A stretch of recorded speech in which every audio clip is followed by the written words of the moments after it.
Roulement de tambour, les décrypteurs débarquent dans quelques écoles du Québec le temps d'une tournée. En fait, c'est notre kiosque sur les dessous de la désinformation présenté l'an dernier dans le cadre de l'exposition World Press Photo qui se promènera dans plusieurs régions de la province. Premier arrêt, l'école secondaire Georges Vanier en plein cœur de Montréal et j'ai pas pu résister à la tentation de me rendre sur place où m'attendait Francis Bissonnette, un enseignant passionné et aussi ses élèves qui en avaient long à dire sur la désinformation, l'intelligence artificielle et les réseaux sociaux. Francis Bissonnette, bonjour. Bonjour. Merci de m'accueillir dans cette bibliothèque. Vous appelez ça le carrefour des apprentissages? Carrefour des apprentissages. Okay. C'est pas juste des livres, c'est aussi les ressources informatiques et multimédia, dont par exemple la merveilleuse installation des décrypteurs. Bien justement, parlons-en de ce que cette exposition amène comme discussion dans vos classes. Oui. Comment vous abordez ces thèmes-là sur la désinformation, des fraudes en ligne, la façon de s'informer à notre époque? Comment vous l'abordez avec les élèves? Le cours d'informatique qu'on donne ici, c'est un cours maison qui est donné à la demande du conseil des élèves. Et c'est un peu de là que, oui, on aborde des questions de bureautique ou d'exécution de logiciels de bureautique, mais aussi, surtout avec l'époque dans laquelle on est, c'était une occasion à ne pas manquer pour faire entrer justement l'explosion de l'IA, autant au niveau de la société civile qu'il y a du parcours académique comme enjeu super intéressant à jaser avec des secondaires 5. Vous sentez que ça pique leur curiosité, qu'ils ont une soif d'apprendre sur ces thèmes-là? Surtout une soif de s'exprimer oui? ou d'avoir un espace pour en discuter. Qu'est-ce que l'IA, ça vous inspire? Qu'est-ce que vous pensez de l'IA? Vous en voyez de plus en plus?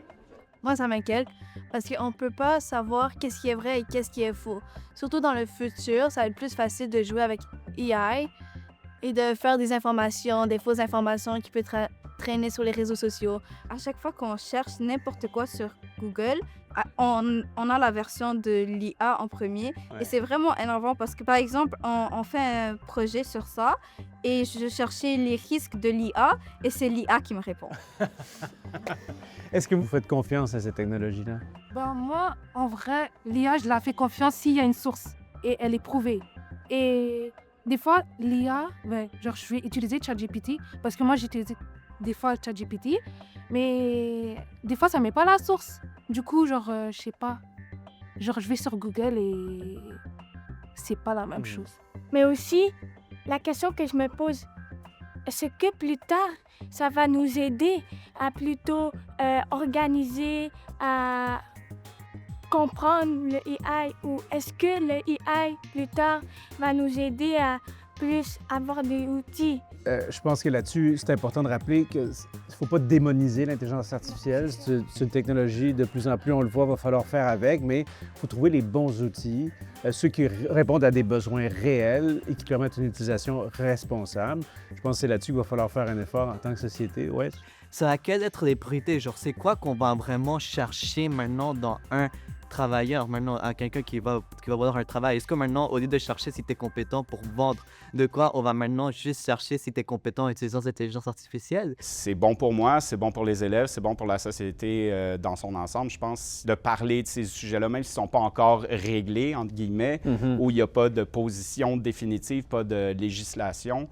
On fait partie de la société civile, parlons-en et puis faisons partie de la prochaine solution. Sentez-vous que le réseau d'éducation et les professeurs ont suffisamment de ressources pour répondre à ce besoin-là? Parce que c'est un besoin réel pour former les citoyens de demain dans les univers numériques. Est-ce qu'au Québec, on en fait assez pour ça? Il y a des ressources qui existent, mais c'est pas comme si on nous rendait la job facile. Le sentiment que j'en ai, c'est que c'est un peu, on remet tout ça à l'autonomie professionnelle et puis ce sera le prof en tant qu'individu qui sera imputable si jamais cette espèce de flou-là amenait à des manquements ou à des répercussions. Et si on sort un peu de l'IA, si on parle de l'information, quand vous voulez, est-ce que vous vous informez? Où vous informez?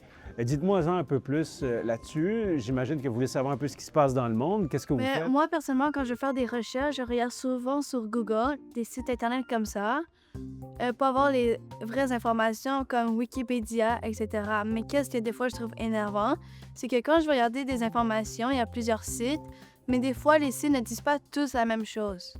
Et qu'est-ce que tu fais dans ce temps-là? Mais des fois, je ne sais pas choisir quelle information. La désinformation, ça a toujours existé, la malinformation.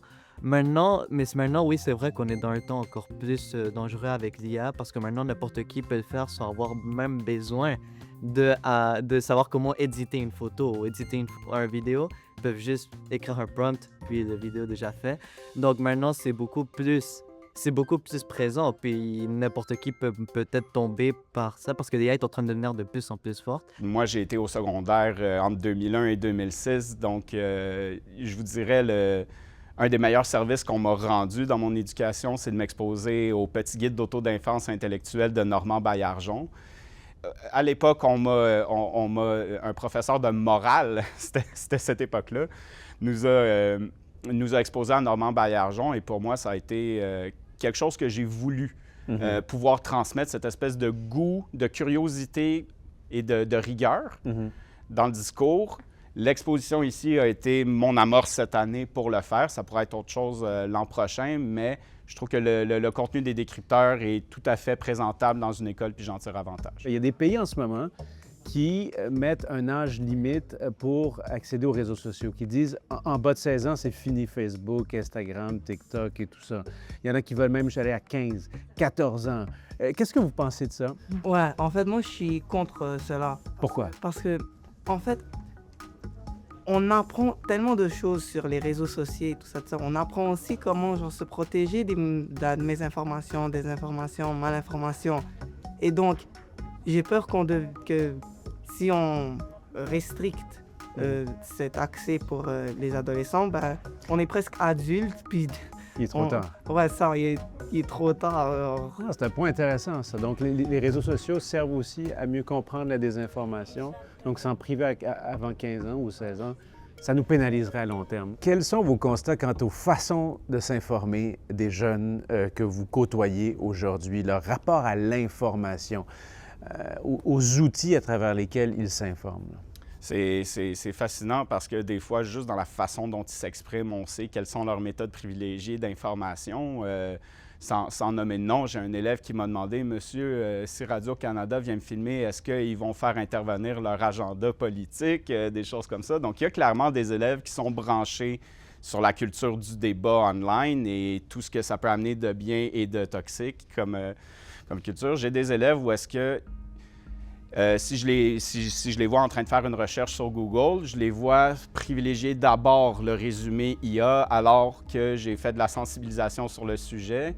Je leur apprends au moins l'importance d'aller cliquer sur les petits liens pour vérifier si la source est bel et bien corroborée. Et en l'absence de source, j'essaie de leur dire, je leur dis en fait, privilégie Wikipédia avant le résumé AI. Au moins, il y a des liens que tu peux suivre pour vérifier toi-même l'information. Mais je vois qu'on est aussi dans une culture qui privilégie la vitesse et l'apparence d'authenticité. Je regrette, mais je comprends. Ça excuse pas, mais ça explique. Vous gardez espoir malgré tout? Je garde espoir parce que sinon, je ne serais pas en enseignement. Merci tout le monde. Salut, à la prochaine. Ça va être sur YouTube aussi. YouTube, c'est facile. Tu peux l'envoyer à ta grand-mère, à tout le monde. Tout le monde va le voir.